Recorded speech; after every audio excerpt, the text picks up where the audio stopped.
Hi everyone, welcome back to our channel. In this video today, I'm going to show you how to view cart on McDonald's app.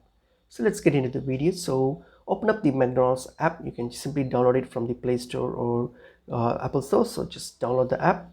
So once you've downloaded the app, so what you're going to do, you can like log into your account if you have one or create one account. So it's up to you. You can do that. So if you want to view your card, so you can only view your card if you have something added to your card already. Then only you'll be able to view your card. So what we're going to do, we're going to first add something to our cart so that we can view the cart. So to do that, just go to the menu option here on your menu tab. So click on it, the order tab. So here, this loads up the foods here. So what you're going to do, just add something to your cart. So I'm going to add this option, this one here, this meal here, just add it. So I'm going to click on add to cart.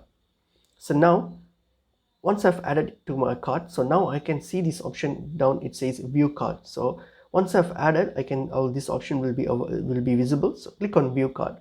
So now you'll be able to see your cart here. So this is how you see your cart. So you have your cart, your details here. So you can customize it or you can delete it from here. You can if you want. And if you scroll down, you will see the charges for it, and you can add the delivery information and then payment, and then proceed with the order if you want to continue with the order. So that's how you can view your cart. So I hope this video was helpful. I will see you in another video. Thank you.